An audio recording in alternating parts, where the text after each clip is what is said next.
নমস্কার বন্ধুরা, বাণীকথা চ্যানেলে আপনাদের সকলকে স্বাগত জানাই। আজকের এই ভিডিওটি অবশ্যই মন দিয়ে দেখুন। ভগবান শ্রীকৃষ্ণের এই উপদেশগুলি আপনার চলার পথে সঠিক মার্গদর্শন করাবে এবং আলোর দিশারি হয়ে উঠতে সাহায্য করবে। ভগবান শ্রীকৃষ্ণের কথাগুলি অবশ্যই শুনুন, মনে শান্তি পাবেন, নিজেকে নতুন করে খুঁজে পাবেন। এই ভিডিওতে শ্রীকৃষ্ণের বলা শ্রীমদ্ ভগবদ্ গীতাকে সংক্ষিপ্ত আকারে বলা হয়েছে। শ্রীকৃষ্ণের বলা এই উপদেশগুলি এতটাই মূল্যবান যে কেউ যদি জীবনে সঠিকভাবে এই উপদেশগুলি পালন করে তাহলে তার জীবন বদলে যাবে এবং সে এক সুন্দর, সুখী ও শান্তিপূর্ণ জীবন কাটাতে পারবে। ভিডিওটি শুরু করার আগে যারা এই চ্যানেলে নতুন তারা অবশ্যই চ্যানেলটি সাবস্ক্রাইব করুন আর বেল বাটনে প্রেস করে রাখুন আরও এই রকম নতুন নতুন ভিডিও পেতে। ভিডিওটি দেখে ভালো লাগলে একটি লাইক করবেন এবং সবাইকে শেয়ার করবেন যাতে তারা এই ভিডিওটি দেখে উপকৃত হয়, এবং কমেন্ট বক্সে জয় শ্রীকৃষ্ণ লিখতে ভুলবেন না। তাহলে আসুন শুরু করি। আপনি কখনো কাউকে পর্বতে আরোহণ করতে দেখেছেন? বা আপনি কখনো নিজে কোনো পর্বতে আরোহণ করেছেন? করে থাকলে আপনি এই বিষয়ে অবশ্যই জানবেন যে যখন আমরা শিখরের দিকে এগোই, ওপরের দিকে এগিয়ে চলি, তখন আমাদের একটু ঝুঁকে পথ চলতে হয়। তখনই আমরা সেই পর্বত আরোহণ করতে পারি। কিন্তু যে ব্যক্তি নিচের দিকে ফিরে আসছেন তিনি কিন্তু ঝুঁকে চলেন না, তিনি দৃঢ়ভাবে সোজা হয়ে নিচে নামেন। এই ভারসাম্য বজায় রাখার এই খেলাতে সংসারের একটা সার লুকিয়ে রয়েছে। যদি আপনিও জীবনে উঁচুতে উঠতে চান, শিখরে পৌঁছতে চান, তাহলে আপনাকেও নত হয়ে, বিনম্র হয়ে সামনে এগোতে হবে। সেখানে যদি আপনি বুক চিতিয়ে উদ্ধতভাবে অহংকার বোধ নিয়ে চলতে থাকেন, সেখান থেকেই আপনাকে নিচে নামতে হবে। কোনো ব্যক্তি তার বিনম্র স্বভাব দেখেই বোঝা যায় যে সেই ব্যক্তি সাফল্যের শিখর দেশে আরোহণ করছে নাকি নিচে তথা খাদের দিকে যাত্রা করছে। তাই সবসময় বিনম্র থাকুন, শ্রেষ্ঠ কর্ম করুন, পরিশ্রম করুন, আর আমার সাথে ভালোবেসে বলুন রাধা রাধা। একদিকে হলো আঙুর আর অন্যদিকে কিশমিশ। দেখতে গেলে এই দুটোই সবারই খুব প্রিয়। শিশু হোক, যুবক হোক বা কোনো বৃদ্ধ ব্যক্তিই হোক না কেন। আর দেখতে গেলে এই কিশমিশ, এটা আঙুর থেকেই আসে, তারই অন্য একটি রূপ। কিন্তু কখনো হাটে যান আর গিয়ে জিজ্ঞেস করুন যে এই কিশমিশ আর আঙুর, এই দুইয়ের মধ্যে অধিক মূল্য কার? আপনিও নিশ্চয়ই জানবেন যে কিশমিশের মূল্য আঙুরের থেকে অনেক গুণ বেশি। এবার এরকম কেন হয়? এর পেছনে কি কারণ থাকতে পারে? একদিকে হলো সেই আঙুর যা টাটকা অবস্থায় গাছ থেকে পেড়ে খাওয়া যায়, আর অন্যদিকে হলো কিশমিশ যাকে মাসের পর মাস রোদে ফেলে রাখা হয়। একদিকে আঙুর যা কিনা অত্যন্ত রসালো, আর কিশমিশে কোনো রসই নেই। একটি হলো অত্যন্ত কোমল এবং সুন্দর, অন্যটি অমসৃণ এবং তাতে বিন্দুমাত্র সৌন্দর্য নেই, তাও তার মূল্য বেশি। এইসব কেন হয়? এই কারণেই হয় কারণ সেই আঙুর অনেক মাস পর্যন্ত রোদ সহ্য করে থাকে, কষ্ট সহ্য করে থাকে, তবেই সেই আঙুর কিশমিশে পরিণত হয়। এবার জীবনের কড়া রোদ যাকে সহ্য করতে হয়, তার সাথেও এটাই হয়ে থাকে। তারও মূল্য আপনা থেকেই বৃদ্ধি পায়। আপনার জীবনে আপনার গুণ, আপনার প্রতিভা, তা অত্যন্ত গুরুত্বপূর্ণ। কিন্তু যখন আপনি অভিজ্ঞতা লাভ করেন, তখনই সেই অভিজ্ঞতা আপনার গুণ এবং প্রতিভাকে আরও অনেক বেশি শ্রেষ্ঠ করে তোলে। তাই জীবনের কঠোর রোদের মধ্যেও দাঁড়িয়ে থাকাটা শিখে নিন, সাহসের সাথে কঠিন পরিস্থিতির সম্মুখীন হওয়াটা শিখে নিন। ঠিক এইভাবেই অভিজ্ঞতা লাভ করতে হয়, আর এই অভিজ্ঞতা আপনার মূল্য বৃদ্ধি করতেই থাকবে, করতেই থাকবে। আর তখন এই মন প্রসন্ন হয়ে বলবে রাধা রাধা।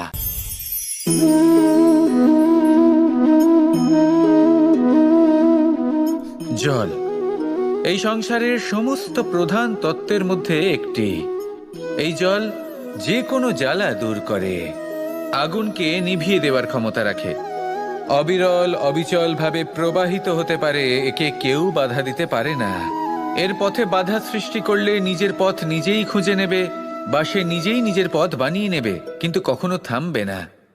এই জল হলো মহান, আর এর একটা মহান গুণ আছে, এর নিজস্ব কোনো রং নেই, কিন্তু যখন মেঘ থেকে বৃষ্টিরূপে পৃথিবীতে ঝরে পড়ে তখন সমস্ত সংসারকে রঙিন করে তোলে।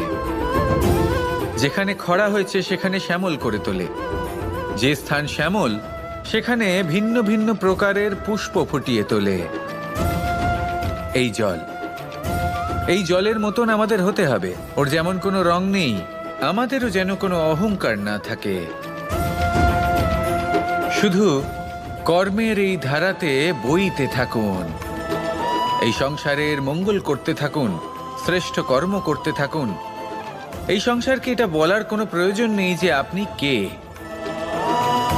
আপনি যদি কর্ম করতে থাকেন তাহলে এই সংসার নিজে থেকেই আপনার মূল্য জানতে পারবে, আর তখন এই মন প্রসন্ন হয়ে বলবে, রাধা রাধা। এই সংসারের একটা নিয়ম আছে, বা বলতে পারেন লোকে তাই বলে, যে শক্তিশালী হয় সে শক্তিহীনকে নত করে দেয়। এমনটাই হয়, তাই না? আবশ্যক নয়, কখনো কখনো এমনও হয় একজন অসমর্থ ব্যক্তি সমর্থ ব্যক্তিকে নত করে দেন। এটা সম্ভব, এও হতে পারে। আর এটা তখন হতে পারে যখন তার মধ্যে ভালোবাসার শক্তি থাকে। ভালোবাসার শক্তি এই সংসারে সবথেকে বড় শক্তি হয়। এই ভালোবাসার শক্তি দ্বারাই নির্ধন সুদামা আমাকে দিয়ে নিজের পা ধুইয়ে নিল, কিছু না বলেই, কিছু না চেয়েই। এই কর্মের আধার ছিল শুধুমাত্র ভালোবাসা। খুব শক্তিশালী হয় এই ভালোবাসা। ভালোবাসার শক্তি দ্বারাই আপনি হিমালয় পর্বতকে নত করতে পারেন, তাহলে কি অসম্ভব হতে পারে? এই ভালোবাসার শক্তির সঞ্চার করুন, আর এই ভালোবাসার সাথেই বলুন, রাধা রাধা। এই সংসারে সব থেকে বড় ব্যক্তি কে? আপনি বলবেন, এই কেমন ধরনের প্রশ্ন? কিন্তু এটা হলো সব থেকে উচিত প্রশ্ন। কেউ এর উত্তর দেবে যে সেই মহাপ্রতাপী রাজা, তিনি হলেন সব থেকে বড় ব্যক্তি, সেই বড় রাজনীতিবিদ, তিনিই সব থেকে বড় ব্যক্তি। আমি আপনাকে জানাই যে সংসারের সব থেকে বড় ব্যক্তি হলেন তিনি, যার সাথে দেখা করলে আপনি নিজেকে ছোট মনে করবেন না। কোনো ব্যক্তি যিনি সব থেকে বেশি শক্তিশালী, আপনি যদি তার সামনে যান তাহলে উনি আপনার অন্তরের শক্তিকে বাইরে বের করে আনবে, আপনার অন্তরের লুকিয়ে থাকা শক্তিকে জাগ্রত করতে প্রেরণা প্রদান করবে। তিনি হলেন বড় ব্যক্তি, তিনি হলেন মহান ব্যক্তি। তিনি নন যিনি নিজের বল এবং ঐশ্বর্য দ্বারা আপনাকে তার সামনে ছোট প্রমাণ করবেন। এবং সেই জন্য মহাদেব আমার আরাধ্য হলেন আমার খুব প্রিয়। কারণ রাজা হোক বা ফকির, কেউ যদি ওনার সামনে যান তাহলে সে নিজেকে ছোট মনে করেন না। আপনিও যদি জীবনে অনেক বড় হতে চান তাহলে কাউকে কখনো নিজেকে ছোট মনে করতে দেবেন না। তার অন্তরে বড় হয়ে ওঠার প্রেরণা প্রদান করুন। আসুন আমার সাথে ভালোবেসে বলুন, রাধা রাধা। মানুষের জীবনে উন্নতি লাভ করার জন্য তিনটি স্তম্ভের প্রয়োজন হয়। প্রথম স্তম্ভ শিক্ষা। এই শিক্ষা আমাদের জ্ঞান প্রদান করে। দ্বিতীয় স্তম্ভ ব্যবসা, যার দ্বারা আমরা ধন উপার্জন করি। তৃতীয় স্তম্ভ হলো আমাদের ঈশ্বর, আমাদের ইষ্ট। এনার সাথে যদি আমরা জুড়ে থাকতে পারি তাহলে এমন একটা মানসিক বল আপনি লাভ করবেন যেটা এই সংসারে আর কোথাও পাওয়া সম্ভব নয়। কিন্তু মানুষ অনেক সময় জীবনে এই তিনটি স্তম্ভ লাভ করা সত্ত্বেও সামনে অগ্রসর হতে পারেন না। তখনও জীবনে কঠিন পরিস্থিতি আসতেই থাকে। এমনটা ঠিক কেন হয়? কারণ সে জীবনে এই তিনটি স্তম্ভ লাভ করে নেয়, জীবনে প্রয়োগও করে, কিন্তু তার ভিতের কথা সে ভুলেই যায়। যেমন প্রথম স্তম্ভ অর্থাৎ শিক্ষা। এই শিক্ষার আধার হলো শুভ চেতনা। যদি অন্তরে শুভ চেতনা না থাকে তাহলে এই শিক্ষার কোনো গুরুত্ব থাকে না। দ্বিতীয় স্তম্ভ ব্যবসা। পরিশ্রম করে উপার্জন করতে হবে, এই কথাটা আমরা সবাই জানি এবং সবাই চেষ্টাও করি। কিন্তু ব্যবসা করতে করতে আমরা এটা ভুলে যাই আমাদের ব্যবহার কেমন হয়ে পড়েছে। এই ব্যবহার যদি শুভ হয় তাহলে আমাদের উপার্জন আস্তে আস্তে একটা স্থির জায়গায় এসে পৌঁছবে। এবং তৃতীয় স্তম্ভ আমাদের ভগবান। যদি ওনার শরণে আপনি যেতে চান তাহলে তার পূর্বে নিজের মা বাবাকে সেবা করুন, তাদের যত্ন করুন, তাদেরকে ভালোবাসুন, কারণ ওনারাই হলেন এই সংসারে আপনার সব থেকে বড় ইষ্ট। তাহলে 3 স্তম্ভের সাথে সাথে তাদের আধারকেও নিজের জীবনে প্রাধান্য দিন। কোনো সমস্যা আসবে না, জীবনে একের পর এক উন্নতি করবেন এবং এই মন প্রসন্ন হয়ে বলবে রাধা রাধা। মানুষের জীবনে স্বচ্ছতার একটা আলাদা গুরুত্ব আছে। যদি আপনি নিজেকে স্বচ্ছ রাখেন তাহলে আপনার নিজেরও ভালো লাগবে, সামনের ব্যক্তিরও ভালো লাগবে, একটা অন্যরকম প্রভাব পড়বে। কিন্তু একজন শ্রেষ্ঠ ব্যক্তি কিভাবে হয়ে ওঠা সম্ভব? যার মধ্যে গুণ আছে, শিক্ষা আছে, শুভ চেতনা আছে, যিনি সৎকর্ম করেন। কিভাবে হব সেই ব্যক্তি যার মধ্যে জ্ঞান আছে? শুধুমাত্র স্বচ্ছ থাকলে তো তা হওয়া সম্ভব নয়। প্রথমে আপনাকে বুঝতে হবে যে মানুষের মধ্যে 4টি মূল তত্ত্ব আছে। প্রথম হলো তার শরীর, যার দ্বারা উনি যে কোনো কর্ম করে থাকেন। দ্বিতীয় তত্ত্ব হলো তার মন, যার দ্বারা কোনো কর্ম করার জন্য সে নিজেকে প্রেরণা দিতে থাকে। তৃতীয় তত্ত্ব হলো বুদ্ধি, যে কর্ম আমরা করতে চাই, যে লক্ষ্যে আমরা পৌঁছতে চাই, সেটা আমরা কিভাবে কোন পথে করব সেটা স্থির করা যায় বুদ্ধি দিয়ে। আর চতুর্থ তত্ত্ব হলো আত্মা। আত্মা হলো এমন এক তত্ত্ব যার কোনো সমাপ্তি নেই। আত্মা হলো অজয়। কিন্তু এরও শুদ্ধিকরণের প্রয়োজন হয়। এই 4টি তত্ত্বের শুদ্ধিকরণ করতে থাকুন, এদের নির্মল রাখুন, শুদ্ধ রাখুন। এবং এটা কিভাবে হবে? শুভ চেতনা দ্বারা, জ্ঞানের দ্বারা, এবং সব থেকে বেশি গুরুত্বপূর্ণ প্রেমের দ্বারা। আসুন আমার সাথে ভালোবেসে বলুন রাধা রাধা। রাধা কখনো কখনো আমার জন্য বড়ই সুগন্ধি আতর নিয়ে আসে, পারিজাত ফুলের মালা নিয়ে আসে আমার প্রসাধন করবে বলে, এবং আমার সব থেকে বেশি প্রিয় মাখন নিজে হাতে বানিয়ে আনে আমাকে নিজে হাতে খাইয়ে দেবে বলে, সবকিছু আমাকে প্রসন্ন করবে বলে। কিন্তু আপনি কখনো ভেবেছেন যে এই আতর কিভাবে বানানো হয়? সহস্র ফুলের পাপড়ি একসাথে পিষে নিতে হয়, তারপরে তার থেকে যে রস নিঃসৃত হয় সেই রস দ্বারাই আতর তৈরি হয়। অনেক সংখ্যক ফুলকে অসীম যন্ত্রণা ভোগ করতে হয়, তবে তারা আমার প্রসাধন সামগ্রী হয়ে উঠতে পারে। দুধ থেকে মাখন তৈরি করার জন্য কতটা পরিমাণ মন্থন সহ্য করতে হয় সেটা আপনি জানেন। ঠিক সেই রকমই হলো আমাদের জীবনও। বিপদও আসে, কঠিন পরিস্থিতিও আসে, এর সম্মুখীন হতে শিখুন। মনে রাখবেন আপনি হলেন সেই দুধ যাকে মন্থন সহ্য করতে হবে মাখন হয়ে ওঠার জন্য। মনে রাখবেন আপনি হলেন সেই ফুলের মতন যাদের পিষ্ট হতে হবে সুগন্ধি আতর হয়ে ওঠার জন্য, যাকে এই সংসার পছন্দ করে। কখনো কখনো জীবনে আপনার সাথে খারাপ শুধুমাত্র এই কারণে ঘটে যাতে আপনার শ্রেষ্ঠ রূপ এই সংসারের সামনে আসতে পারে।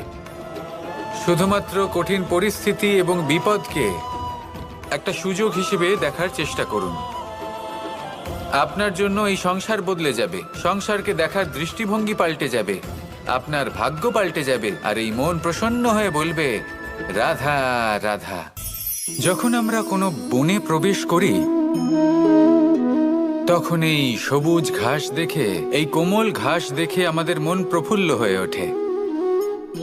ভিন্ন ভিন্ন প্রজাতির ফুল, ভিন্ন ভিন্ন রঙের ফুল দেখে এই মন আনন্দে ভরে ওঠে। এখানে শিশুরা আনন্দ লাভ করে, বড়রা ভোজন গ্রহণ করেন, কথাবার্তা বলেন, হাঁটাহাঁটি করে বেড়ান। এবার ভেবে দেখুন, যখন এই উপবনের নির্মাণ হয়েছিল সেই সময় যদি এই মাটিকে সঠিকভাবে খনন না করা হতো, যদি তাতে সঠিকভাবে বীজ রোপণ না করা হতো, যদি কোনো সংঘর্ষ না হতো, পরিশ্রম না করা হতো, যদি চলতে চলতে পায়ে কাঁটা না বিঁধে যেত, তাহলে এই সুন্দর বন দেখে আমরা কি এই আনন্দ লাভ করতে পারতাম? কখনোই নয়। ধরুন কোনো নদীর তটে সুন্দর একটি বন আছে, সেই বনের আনন্দ লাভ করতে গেলে আপনাকে সেই নদী পার করতেই হবে। যদি সুখের নদীর কাছে পৌঁছতে চান তাহলে তটে যে কাঁটা রয়েছে সেগুলোর সাথে সংঘর্ষ করতেই হবে।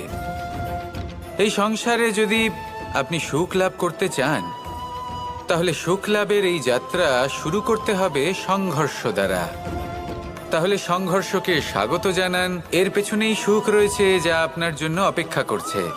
এবার হাসুন আর আমার সাথে ভালোবেসে বলুন, রাধা রাধা। আমার অনেকগুলো নাম আছে আর তাদের মধ্যে একটি হলো যুদ্ধ বিমুখ। এই কথা আপনারা সবাই জানেন। দাদাও আমাকে বলেছেন যে তুমি এরকম কিভাবে যুদ্ধক্ষেত্র থেকে মুখ ঘুরিয়ে পালাতে পারো কানাই।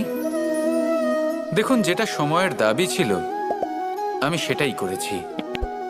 যদি আমি রণভূমি ত্যাগ করে না পালাতাম তাহলে কে জানে কত সৈনিক নিজেদের প্রাণ হারাতেন, কে জানে কতগুলি পরিবার নিজেদের বাঁচার আশা হারাতেন, কে বলতে পারে হয়তো কত প্রাণী এই সংসার ত্যাগ করতেন।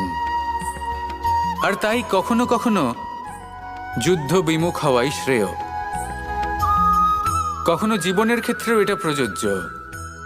যদি দূরে চলে গেলে আপনার সম্ভাবনা বৃদ্ধি পায় তাহলে দূরে চলে যান। দূরে চলে যান সেই সকল ব্যক্তিদের থেকে যারা কথায় কথায় আপনাকে অপমান করেন, আপনার নিন্দা করেন, আপনাকে বাধা দেওয়ার চেষ্টা করেন, আপনাকে ছোট করেন। কারণ তাদের সাথে থেকে, সেই সকল ব্যক্তিদের সাথে থাকলে যারা আপনার মূল্য বোঝেন না, আপনি নিজের আত্মসম্মান, নিজের আত্মবিশ্বাস, নিজের ব্যক্তিত্বকে নত করে ফেলবেন। দূরে চলে যান সেই সকল সংঘর্ষ থেকে, সেই সকল পরিস্থিতি থেকে যাদের সম্মুখীন হয়ে আপনি কোনো পরিণামেই পৌঁছতে পারবেন না। যদি আপনি এইভাবে যুদ্ধ বিমুখ হয়ে উঠতে পারেন, যদি এই প্রবৃত্তি আপনি নিজের মধ্যে জাগ্রত করতে পারেন, তাহলে আপনার সামনে সেই যুদ্ধ চলে আসবে যাতে বিজয় লাভ করে আপনি নিজের অস্তিত্ব খুঁজে পাবেন। আর সেটাই হলো সবথেকে বড় জয়লাভ। আসুন আমার সাথে ভালোবেসে বলুন, রাধা রাধা। এই সংসারে যখনই কোনো সমস্যা আসে তখন আমরা আমাদের সবথেকে বড় সম্বলের কাছে আশ্রয় খুঁজি, তা হলো আমাদের বিশ্বাস। এবার প্রশ্ন হলো এটাই যে এই বিশ্বাস কার উপর করা যেতে পারে? পরিবারের ওপর, বন্ধুর ওপর, নাকি তাদের ওপর বিশ্বাস করা উচিত যাদেরকে আমরা কখনো সঙ্গ দিয়েছি? দেখুন, এই সংসারে বিপদের সম্মুখীন হলে কে আপনাকে সাহায্য করবে সেটা নির্বাচন করা আপনার হাতে নেই। সেটা সেই সকল ব্যক্তির উপর নির্ভরশীল যে তারা আপনাকে সাহায্য করবে নাকি করবে না। অর্থাৎ যখনই কোনো বিপদ আসে সর্বপ্রথম তার সম্মুখীন আমাদের নিজেকেই হতে হয়, আর তার জন্য প্রস্তুত থাকা প্রয়োজনীয়। সেই শক্তি, সেই সাহস অর্জন করা প্রয়োজনীয়। দেখুন, যখনই অন্ধকার আসে তখন সবার আগে কে আপনাকে ত্যাগ করে চলে যায়? আপনার নিজেরই ছায়া।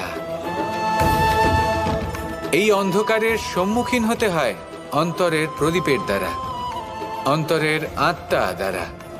তবেই আপনি অন্ধকারের ওপর জয়লাভ করতে পারবেন। সেই জন্য যে বিপদই আসুক না কেন নিজেকে তার জন্য প্রস্তুত রাখা উচিত। সেই সাহস নিয়ে আসুন। এমন কোনো বিপদ নেই যা আপনাকে ভেঙে দিতে পারে।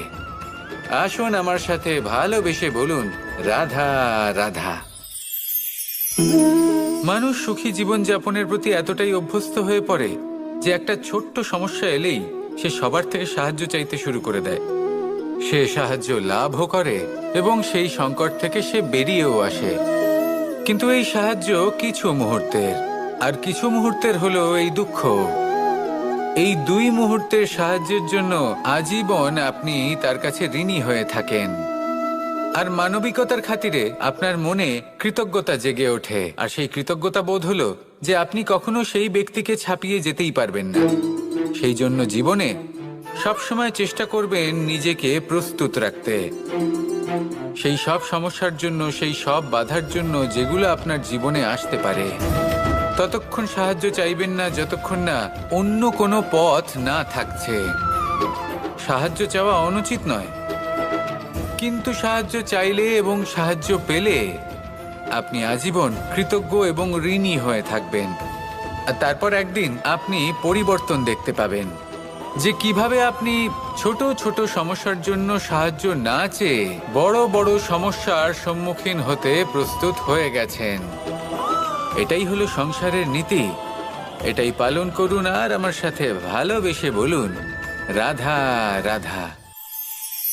আমাদের সকলের জীবনেই দুই ধরনের ব্যক্তি থাকেন, বন্ধু এবং শত্রু।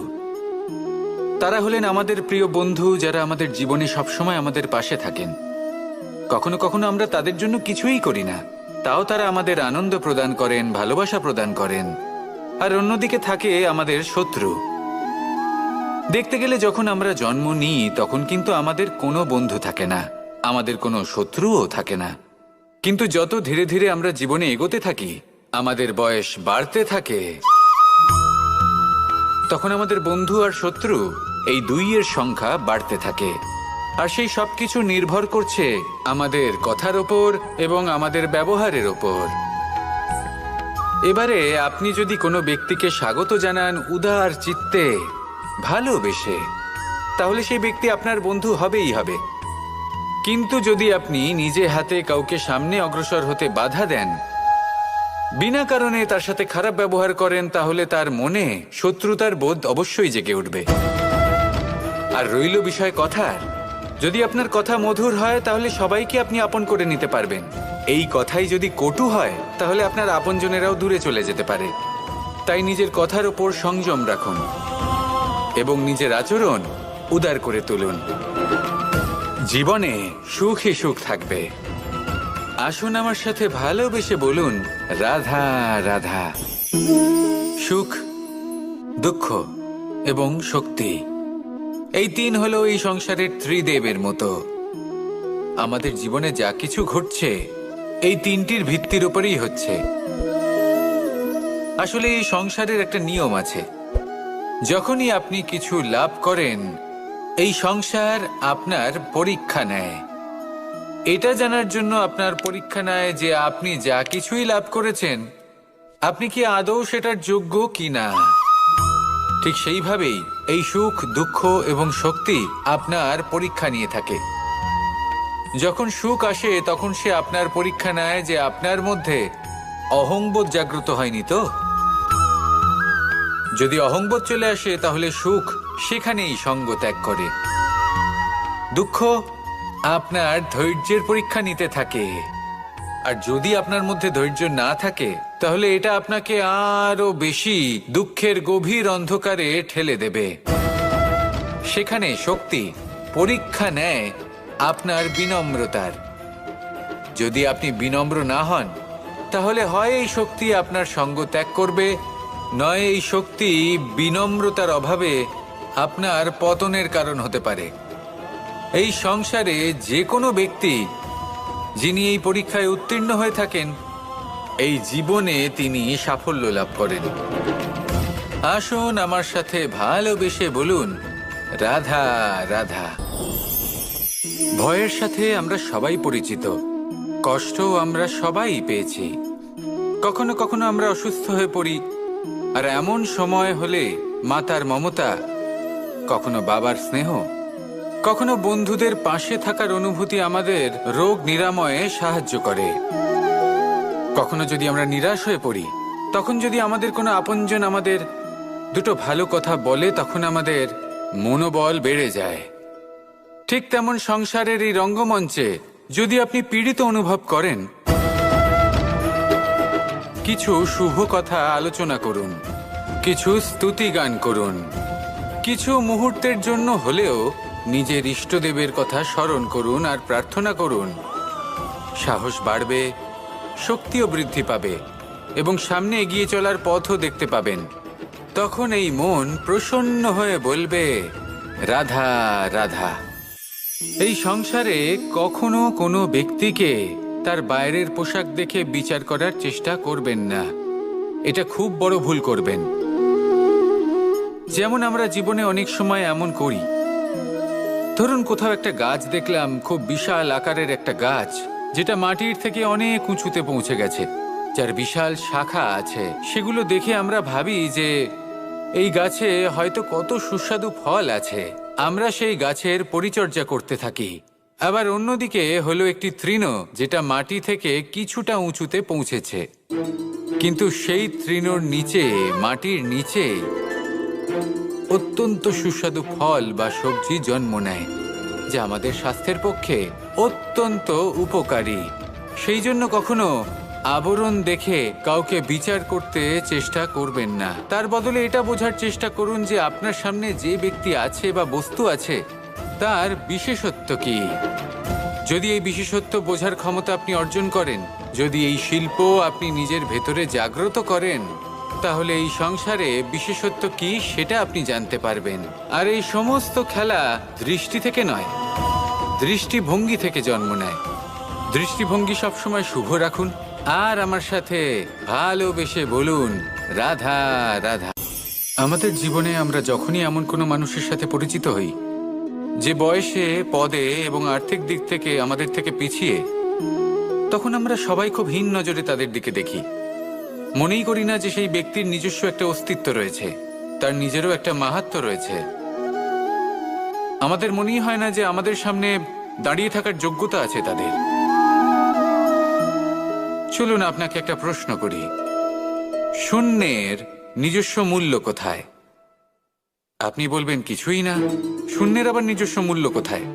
কিন্তু যখন এই শূন্যই কোনো সংখ্যার সাথে এসে যুক্ত হয়ে যায়, কোনো অঙ্কের সাথে এসে যুক্ত হয়ে যায়, তখন তার মূল্য অনেক গুণ বৃদ্ধি পায়। অর্থাৎ এই শূন্যের মূল্য অবশ্যই আছে।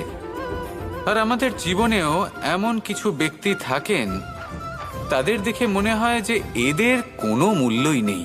কিন্তু যখন এই ব্যক্তি কারোর সাথে এসে জুড়ে যান, তখন তার মূল্য সেই ব্যক্তির বৃদ্ধি ঘটায়। এই সংসারে এমন কোনো ব্যক্তি নেই যার কোনো মূল্য নেই।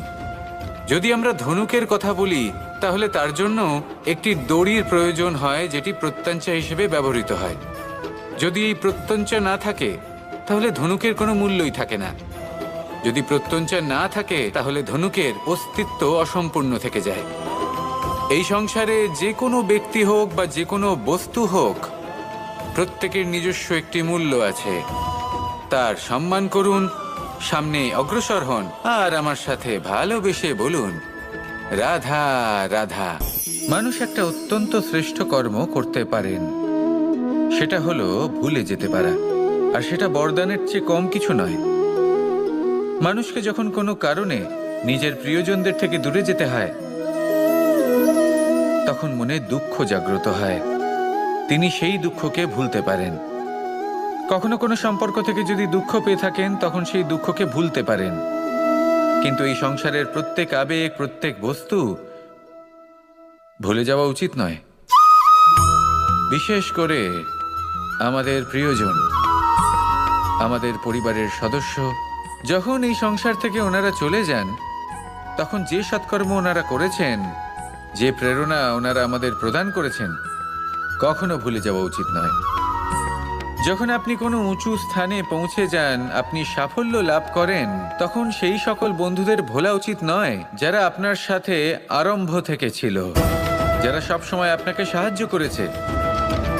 আর সবথেকে গুরুত্বপূর্ণ কথা, আপনার বয়স যতই বৃদ্ধি পাক না কেন, মাতা পিতাকে কখনো ভুলবেন না।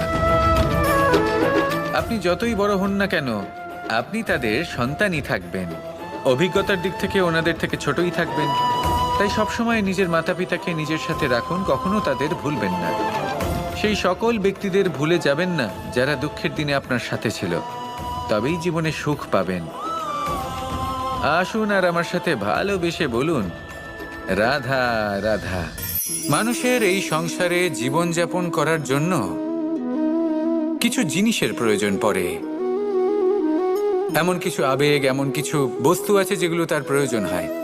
কিন্তু সব থেকে বেশি যে জিনিসটা তার প্রয়োজন হয়, সেটা হলো সম্মানের। আমাদের ভালো লাগে যখন কেউ আমাদের সম্মান করে। আমরা কাউকে সম্মান করলে তারও সেটা ভালো লাগে।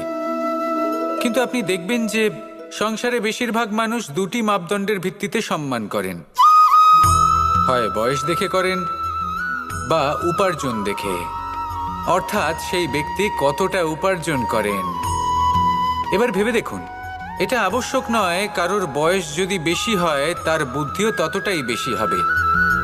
আবশ্যক এটাও নয় যে কোনো ব্যক্তি যদি অত্যন্ত ধনী হন বা তার মনও নির্মল হবে বা তিনি সৎকর্ম করবেন বা এমন কোনো কর্ম করবেন যাতে উনি সম্মান লাভ করতে পারেন। হতে পারে উনি ধনী কিন্তু দুশ্চরিত্র। সেই জন্য বয়স বা উপার্জন দেখে কোনো ব্যক্তিকে সম্মান করবেন না, কর্ম দেখুন। যদি গভীরভাবে ভেবে দেখেন তাহলে দেখবেন যদি কোনো মানুষ কোনো সৎকর্ম করেন তাহলে তার প্রতি হৃদয় থেকে সম্মান জাগ্রত হয়। এটাই হলো সেই সম্মান যা অর্জন করতে হবে। বয়স আজ আছে, কাল আরো বৃদ্ধি পাবে। উপার্জন আজ আছে, কাল সেটা কমে যেতেও পারে। কিন্তু যদি আপনি নিরন্তর শুভকর্ম করতে থাকেন তাহলে আপনি মৃত্যুর পরেও অমর হয়ে থাকবেন। আসুন আমার সাথে ভালোবেসে বলুন, রাধা রাধা।